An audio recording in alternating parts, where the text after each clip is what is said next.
Hey everybody, it's Dan Cheney back with you again with another Music Charts Archive show on DJNTV. This week we visit the 90s once again and count down the top 10 songs from the week of April 26th, 1986.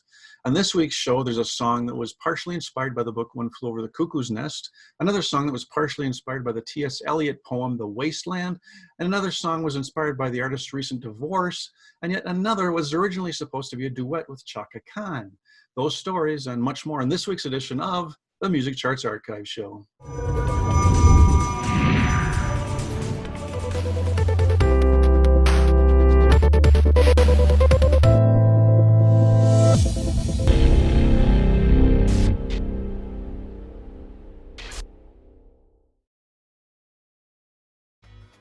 DJ Event Planner will change the way you manage and run your business. Streamline all of your procedures and software into one easy-to-manage system.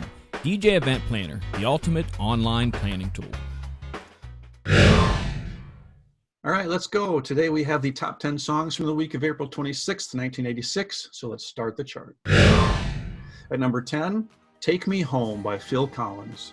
Take Me Home was the fourth and final single released from his album No Jacket Required.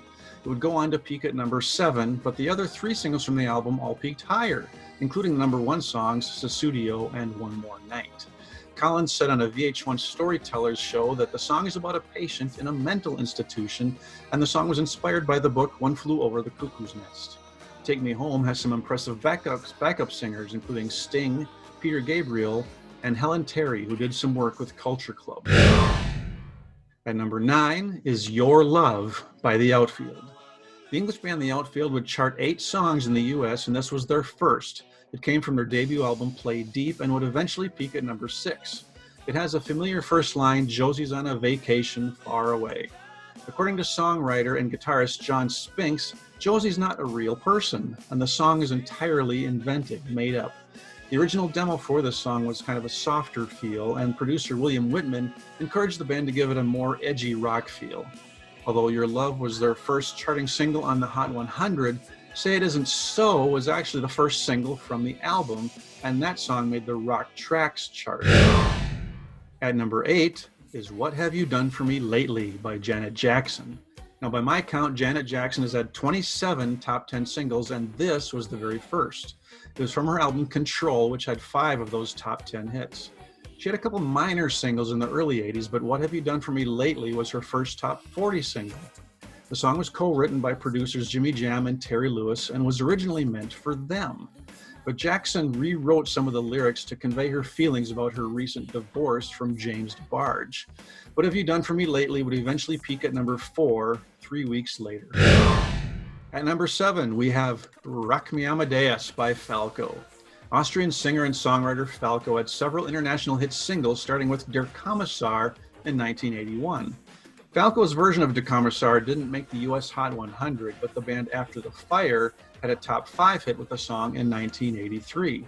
Rock Me Amadeus was Falco's first hit in the US and it was on its way down after spending 3 weeks at number 1. The song, which is about Wolfgang Amadeus Mozart, was originally written completely in German, but the US release included some English.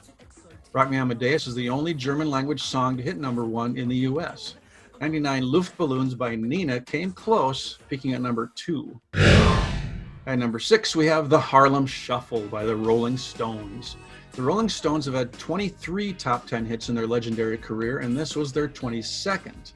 Their last song to hit the top 10 was Mixed Emotions in 1989. Harlem Shuffle was from the album Dirty Work and would peak the following week a notch higher at number 5. It's a cover of a song written by the duo Bob and Earl and originally released in 1963.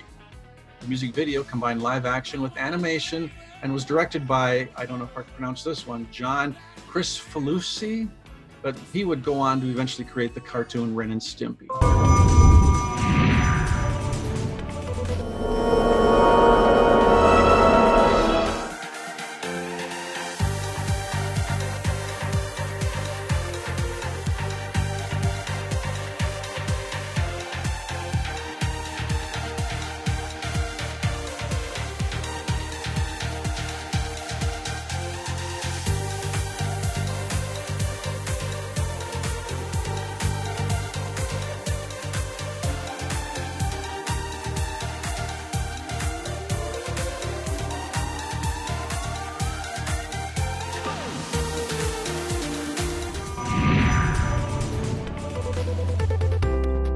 welcome back to the show. This week we're counting down the top 10 songs from the week of April 26th, 1986. So let's get into the top 5.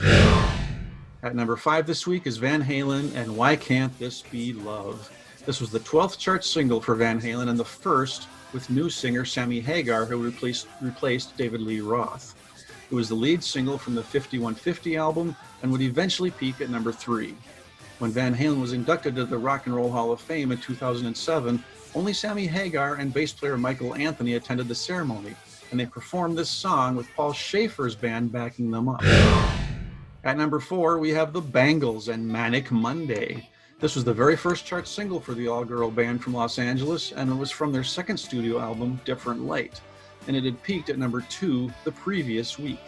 It's fairly well known that Manic Monday was written by Prince. Prince wrote it under the pseudonym Christopher, and it was originally intended for the girl group Apollonia 6. Susanna Hoffs sang lead on the track, but technically the group didn't have a lead singer. All four members shared vocal duties, but Hoffs ended up getting a lot of the press, which eventually caused a lot of discord in the band. At number 3, we have West End Girls by the Pet Shop Boys. Here's another song that was the group's first chart hit in the US, and it was 2 weeks later it would become their first and only number 1 song in the US. They were much more successful in their native UK with 22 top 10s and 4 number 1s. It was from their debut studio album, Please.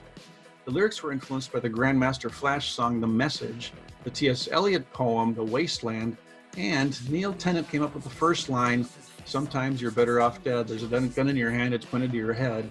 He came up with that line while watching a gangster movie at his cousin's house. At number 2, we have Addicted to Love by Robert Palmer.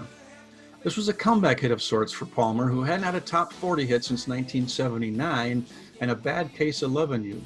The following week, Addicted to Love would become Palmer's first and only number 1 hit.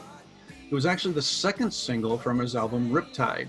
The first single, called Discipline of Love, only got up to number 82 on the charts. Palmer originally wanted the song to be a duet with Chaka Khan, but her label wouldn't allow it, and so the voice had to be removed from the tracks. Supposedly, the iconic girl band in the background were not Palmer's idea. They were filmed separately and edited in behind the video of Palmer singing. And the number 1 song for the week of April 26, 1986 was Kiss by Prince. This was the second week at the top for Prince's third number 1 song. He had 5 number 1s in his career, and it was from the Parade album, which also served as the soundtrack album for his movie Under the Cherry Moon. This was also the last album to feature the Revolution as his backing band. Warner Brothers initially did not want to release this song with falsetto vocals and minimal instrumentation as a single, but Prince was insistent on it. The song would win a Grammy for R&B performance by a duo or group and was nominated for Best R&B Song, but it lost that category to Anita Baker's song Sweet Love. The Art of Noise released a cover version of Kiss in 1988 with vocals by Tom Jones. Well, there you have it. Those were the top 10 songs for the week of April 26th, 1986. Which songs are some of your favorites? There's a lot of good ones in there, I think, but I think I would have to go with West End Girls and probably Kiss. This has been Dan Cheney for the Music Charts Archive Show, and be sure to join me again next time right here on DJNTV.